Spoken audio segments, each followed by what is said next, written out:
নমস্কার সকলকে। আজ আমি আরও একটি নতুন ভিডিও নিয়ে চলে এসেছি। এই সিরিজের নাম শ্রীমদ্ ভগবদ্ গীতা যথাযথ, তে প্রতি শনিবার একটি করে ভিডিও আসবে।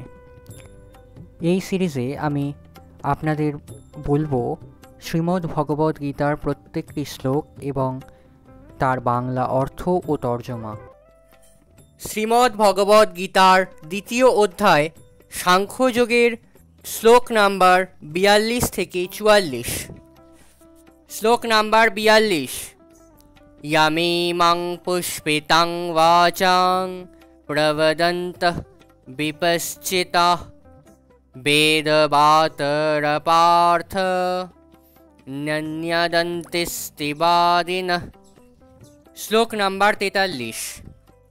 কামান্তং সর্গপরা জন্মকর্ম ফলপ্রদাম ক্রিয়া বিশেষবহুলাং ভোগ্যৈশ্চর্যগতিং প্রতি।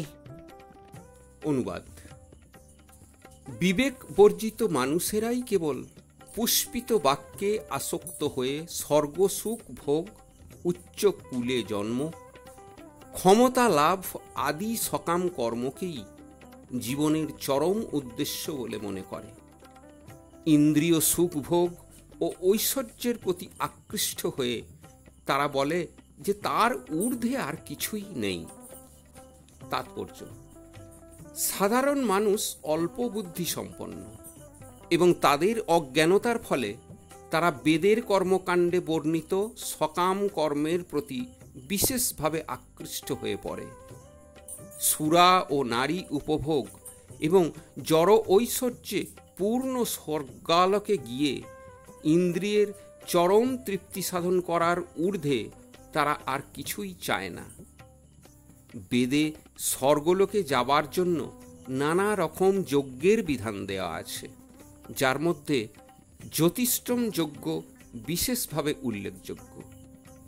বাস্তবিকই যে মানুষ স্বর্গলোকে যেতে চায় তার এই সমস্ত যজ্ঞগুলি সম্পাদন করা অবশ্য কর্তব্য।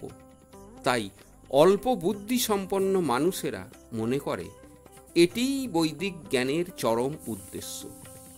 এই প্রকার অনভিজ্ঞ মানুষদের পক্ষে একাগ্র চিত্তে কৃষ্ণ ভাবনামৃতের অনুশীলন করা সুকঠিন।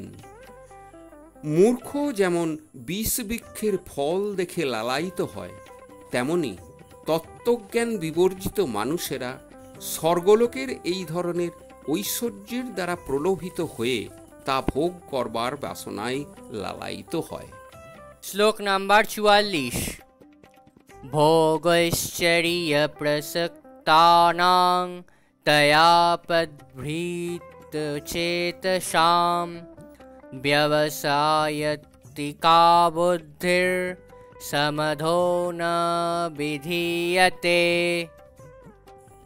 অনুবাদ: যাদের চিত্ত জড় সুখভোগ ও ঐশ্বর্যের প্রতি একান্তভাবে আসক্ত, সেই সমস্ত বিবেক বর্জিত বিমূঢ় ব্যক্তিরা ভগবানের ভক্তিযুক্ত সেবায় একনিষ্ঠতা লাভ করে না।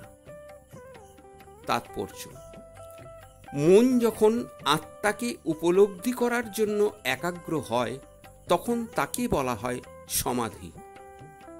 যারা ইন্দ্রিয় সুখ উপভোগ করতে উৎসুক এবং এই ধরনের অনিত্য জড় বিষয়ের দ্বারা মোহাচ্ছন্ন, তাদের পক্ষে একাগ্র চিত্তে আত্ম উপলব্ধি বা সমাধি লাভ করা সম্ভব নয়।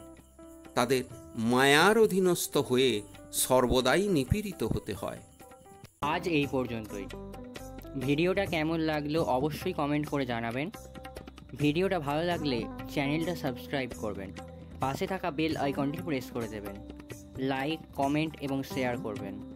সম্পূর্ণ ভিডিওটি দেখার জন্য অসংখ্য ধন্যবাদ।